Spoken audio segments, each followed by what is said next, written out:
Oi, turma, do livro Vida, Desafios e Soluções, de Valdo Franco, pelo Espírito Joana de Ângeles, no capítulo 7, Descobrindo o Inconsciente, no texto Análise do Inconsciente, na segunda parte.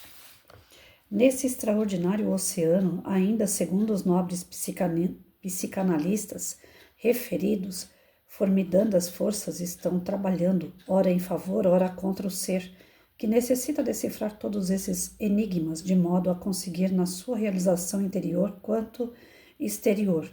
Neles se encontram em depósito os mitos e as fantasias, as lendas e superstições de todos os povos do passado e do presente, e no seu mais profundo âmago nascem ou dormem as personalidades paralelas que se incorporam à existência individual, gerando conflitos e transtornos neuróticos.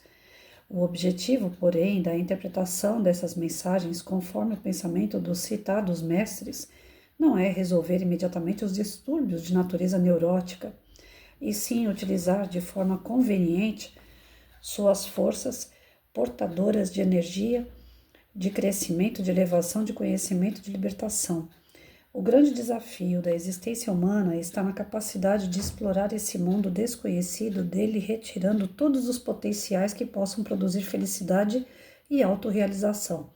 Os indivíduos normalmente se movimentam na vida em estado quase de sono, sem dar-se conta do que acontece à sua volta, sem conscientizar-se das ocorrências nem dos mecanismos, raramente se detém na reflexão considerando os objetivos e necessidades da vida em si mesma. Tudo se lhes sucede de maneira automática, fortuitamente vitimados que se encontram pelos mecanismos fisiológicos em predomínio, até mesmo por ocasião das manifestações de natureza psicológica, o que é lamentável. Em razão disso, vivem inconscientemente longe da realidade, dispersos, acumulando conflitos e deixando-se arrastar pelos instintos que neles são dominantes.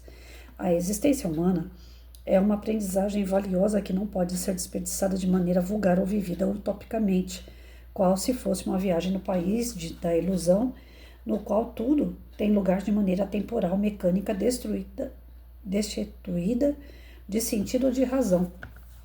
A marcha do processo da evolução é ascensional e se deve a cada dia armazenar experiências criativas quanto iluminativas, que lhe ampliarão o campo de desenvolvimento, levando-o na direção da sua fatalidade cósmica, que é a liberdade total, a plenitude, enquanto no corpo naturalmente sofrerá as consequências positivas ou negativas dos seus próprios atos, que são os construtores do seu futuro. Por isso mesmo cabe-lhe viver conscientemente, desperto para a realidade do existir. Eis porque a concentração é-lhe de valor inestimável, por propiciar-lhe encontrar-se com os arquivos que lhe guardam as impressões passadas que geram dificuldades ou problemas no comportamento atual. Em um nível mais profundo, a meditação é-lhe um instrumento precioso para a auto-identificação, por facultar-lhe alcançar as estruturas mais estratificadas da personalidade, revolvendo os registros arcaicos que se lhe transformaram em alicerces geradores da conduta presente. Por outro lado, a oração, além de lenir-lhe o sentimento, suavizando as aflições, contribui para a elaboração dos fenômenos da imaginação ativa, liberando impressões que, por associação, ampliar-lhe-ão o campo do entendimento da realidade, exumando fantasmas e diluindo-os, ressuscitando traumas que podem ser sanados e ficando com um campo mais livre de imagens perturbadoras para os mecanismos automatistas dos sonhos. Embora toda essa contribuição valiosa apresentada pela psicanálise, proporíamos o desdobramento consciente da personalidade, isto é, do espírito, nas suas viagens astrais, através das quais experimenta sempre, quando lúcido, maior liberdade, assim podendo superar as sequelas dos graves conflitos das reencarnações passadas em depósito no inconsciente. Esse mergulho consciente nas estruturas do eu total faculta a libertação das imagens conflitantes do passado espiritual e do presente próximo, ensejando a harmonia de que necessita para a preservação da saúde, então enriquecida de realizações superiores. Enquanto o indivíduo não descobre a realidade do seu inconsciente, pode permanecer na condição de vítima de transtornos neuróticos que decorrem da fragmentação do vazio existencial, da falta de sentido psicológico, por identificar apenas uma pequena parte daquilo que domina como realidade. Percebe-se em isolamento, sem direção própria para a solução dos vários problemas que o afligem, e com isso foge para os estados de neurotização nos quais se realiza. Para aqui.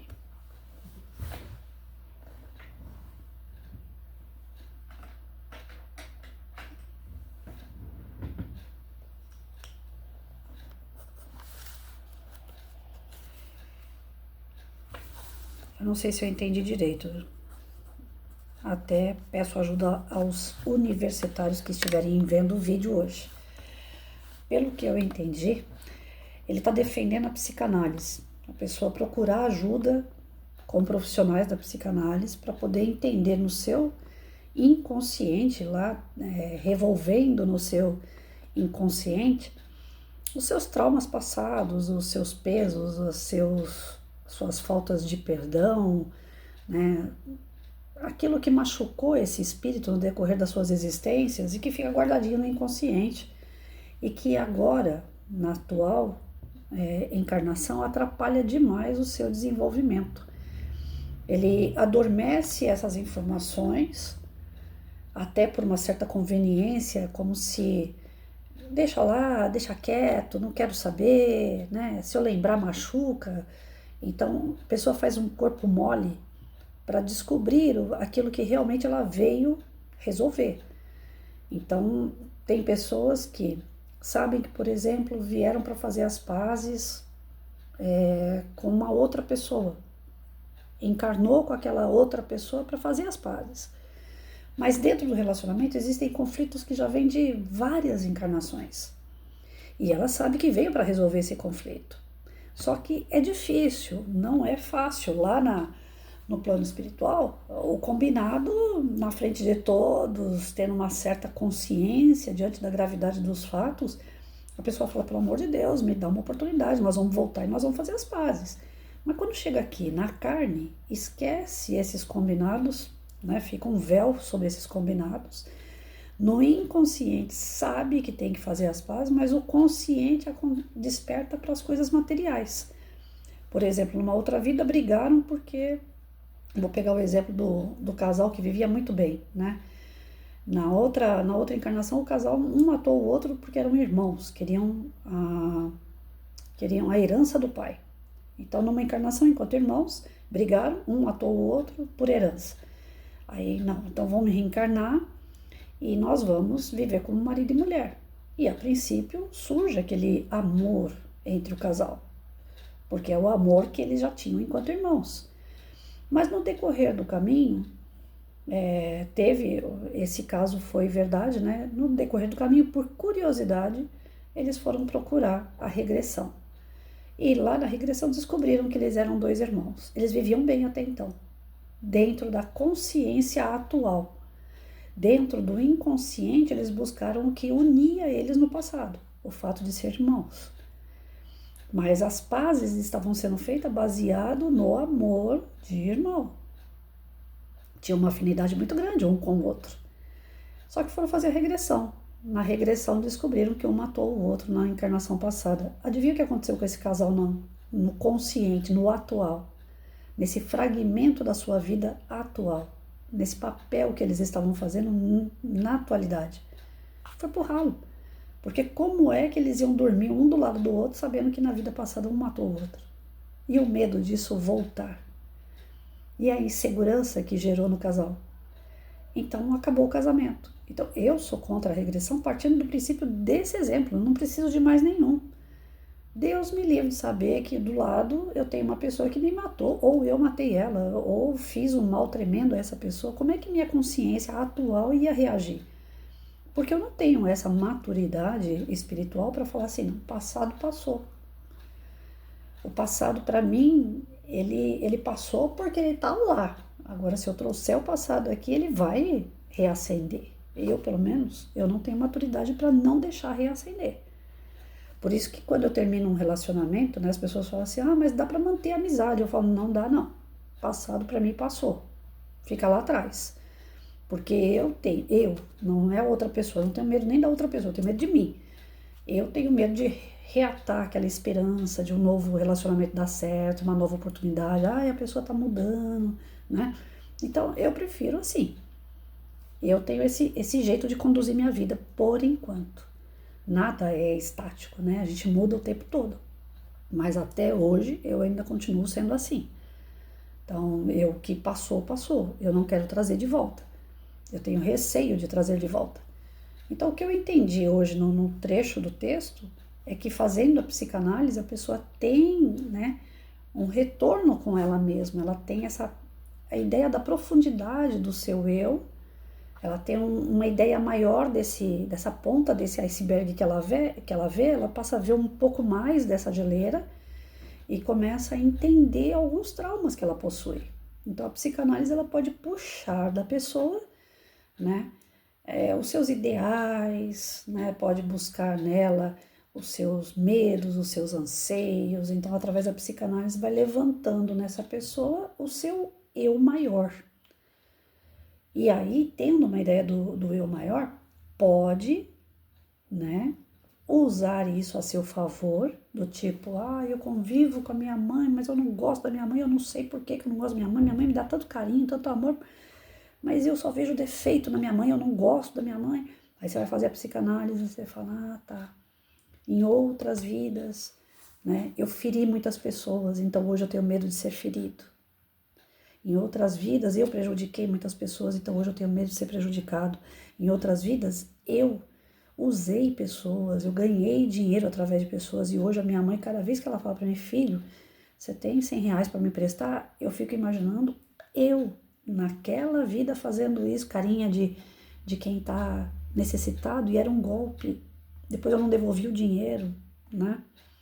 Então, por isso que falam que o que tem em nossa volta é reflexo do que nós somos, porque nós enxergamos no outro aquilo que nós somos. Não é o que o outro de fato é. É a imagem que a gente cria partindo daquilo que a gente tem de princípio. Então, ontem eu assisti um vídeo pela metade, eu não tive coragem de assistir inteiro, porque eu sou muito pitaqueira, e aquilo, só na primeira fala da pessoa, eu já senti uma patada em mim, né? Ela falou assim, você não gosta de ver vídeos que a mulher tá com a bunda aparecendo, num short curto, ou você não gosta daquela pessoa porque ela aparece com a bunda aparecendo lá, né? A figura da mulher se expondo, ou você tem raiva de não ter o corpo daquela mulher. Ou você já fez isso e hoje você não pode mais, então isso te dá raiva. E aí eu não assisti o vídeo inteiro, porque eu falei assim, nossa, que patada em mim, porque eu, de fato, eu nunca gostei de ver mulher se expondo, nunca. Desde pequena eu sempre andei de camisetão, sempre quando eu coloco uma alcinha assim, é porque tá muito calor, então, né, ainda mais agora depois dos 50, vem a menopausa, dá vontade de andar pelado, mas lógico que a gente não vai fazer isso. E quando eu vejo a exposição excessiva da mulher, eu falo, poxa, mas pra que isso? Porque eu sempre escutei da minha avó, da minha mãe nem tanto, mas da minha avó, né, que a bala, quando ela é boa, ela vem com uma boa embalagem, né? A graça da bala gostosa é aquela que você vai tirando a embalagem, que nem ovo de Páscoa.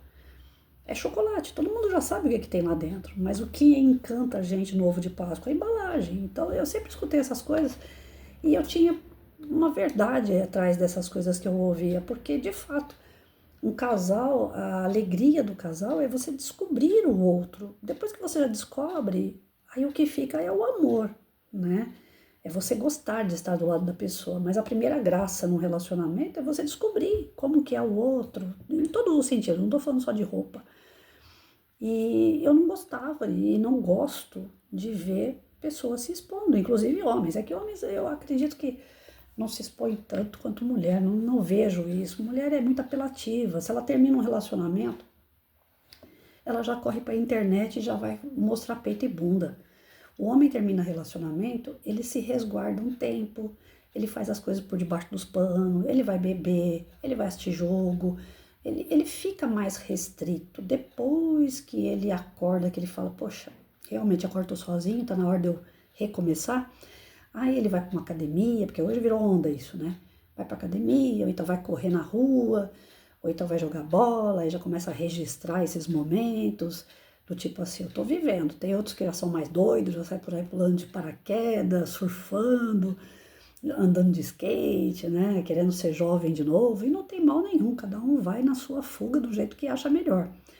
Mas ainda acho o homem mais divertido quando ele vai recomeçar a vida. Ele pode estar zerado, ele largou tudo para a mulher, ele está sem dinheiro, endividado e sem onde morar e sem o que comer. Mas ele é divertido na sua superação. A mulher não.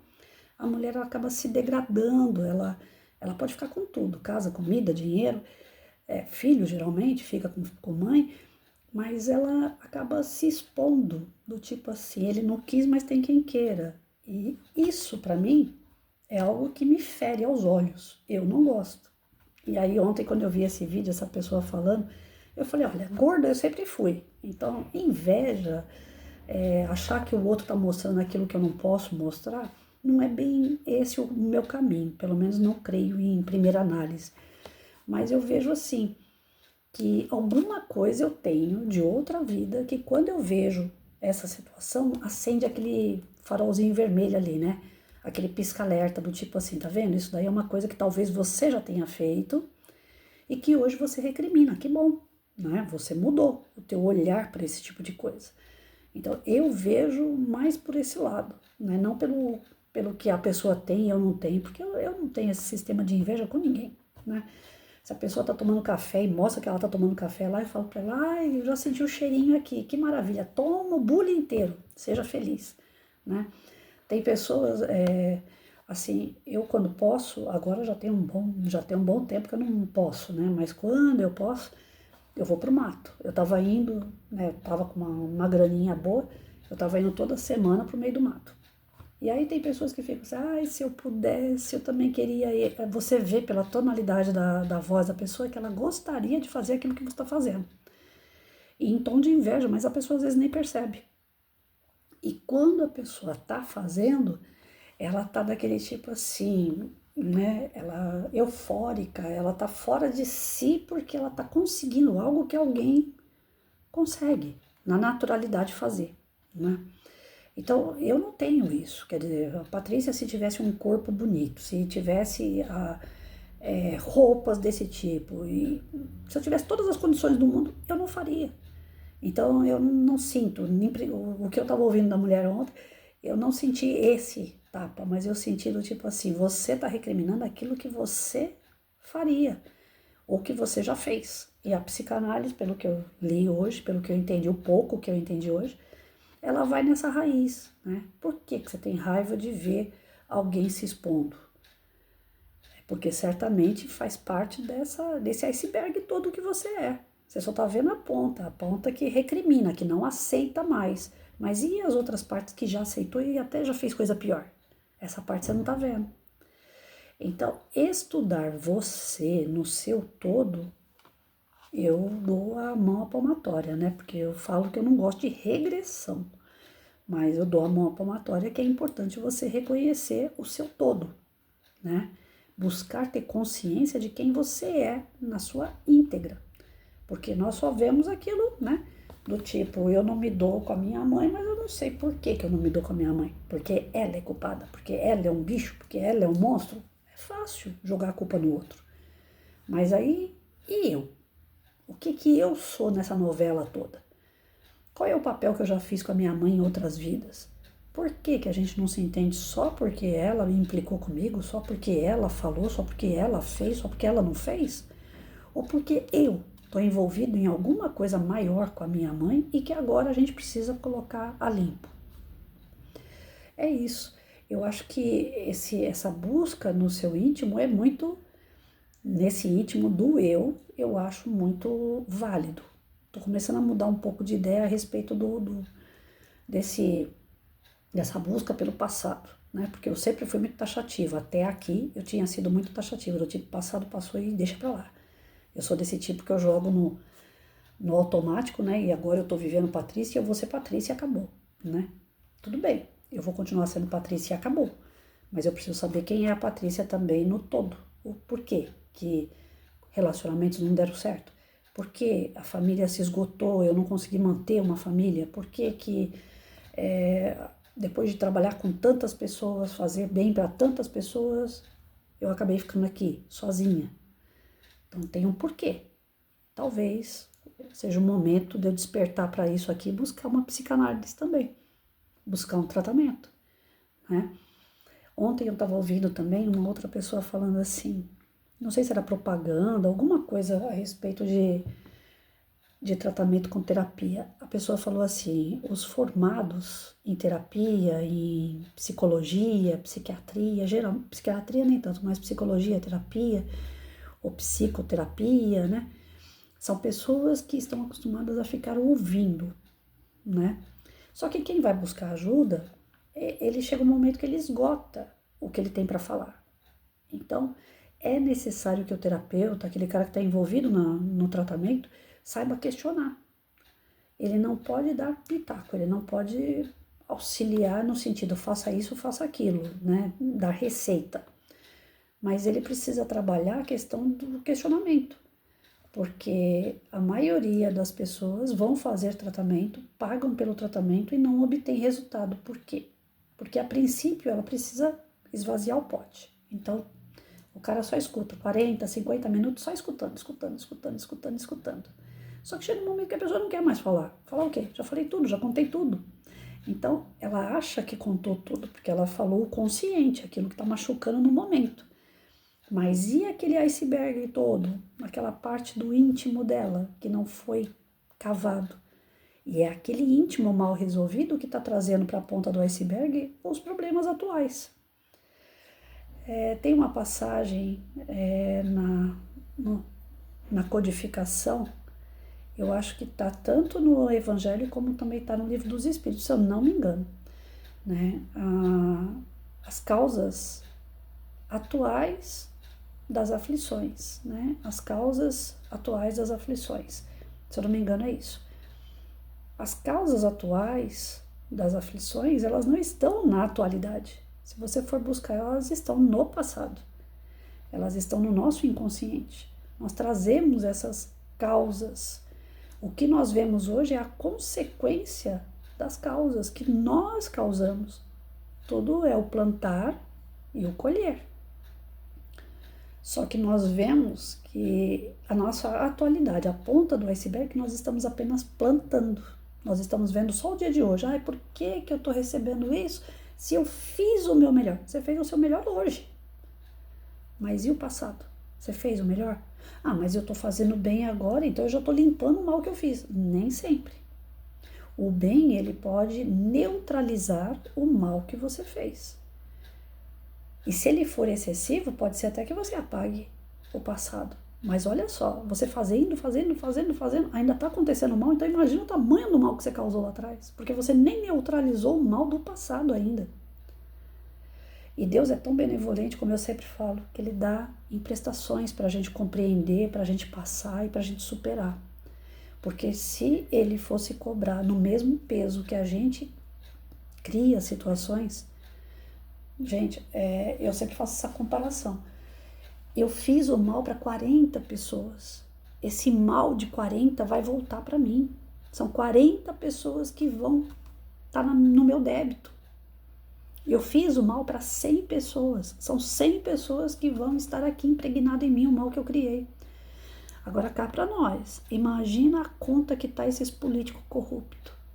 Imagina só a conta que tá esses dirigentes de casa espírita, dirigentes espirituais, de qualquer tipo de religião, que extraviam dinheiro de pessoas com bom coração, que doam para a igreja, para o centro espírita ou para qualquer segmento religioso, a fim de ajudar, usando da benevolência das pessoas, da bondade das pessoas, em seu benefício próprio.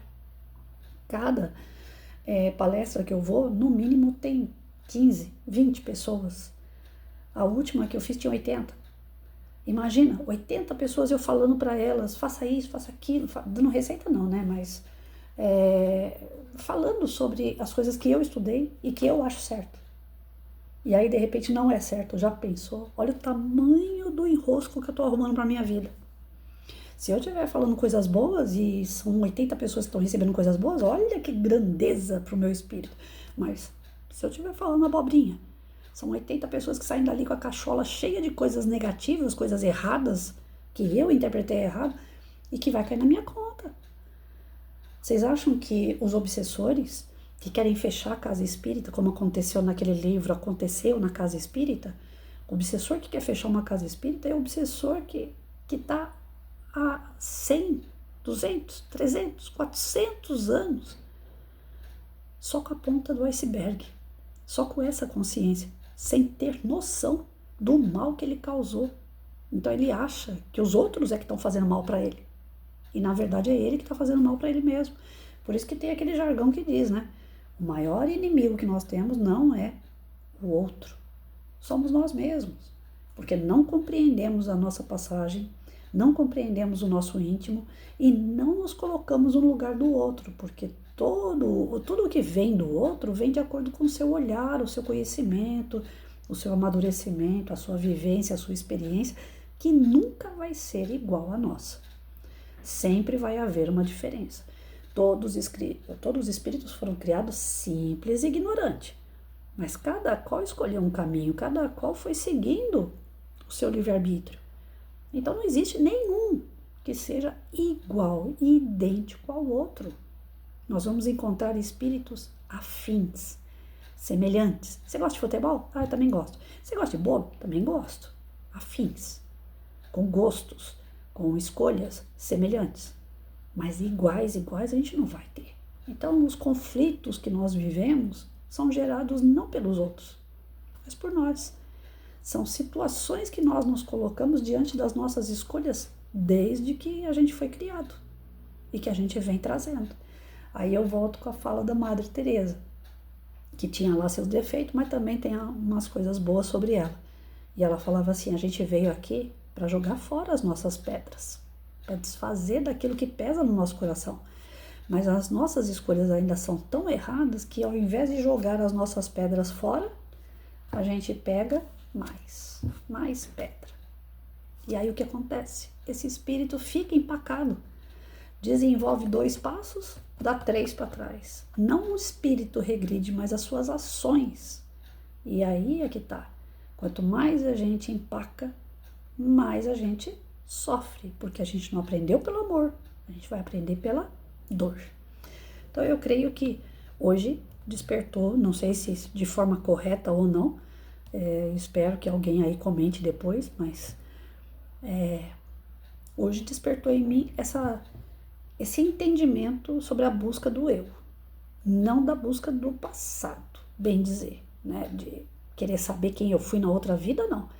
Continuo batendo o pé que isso aí não é uma boa, mas sim de querer entender por que as coisas em volta elas são como elas são. Tem que ter um porquê, e esse porquê talvez esteja a resposta dentro de mim. E esse mergulho dentro do eu já fiz até tratamento psicológico, mas eu não fui a fundo não, eu fui jogando culpa no outro, então não serviu de muita coisa, né? Agora eu consegui entender.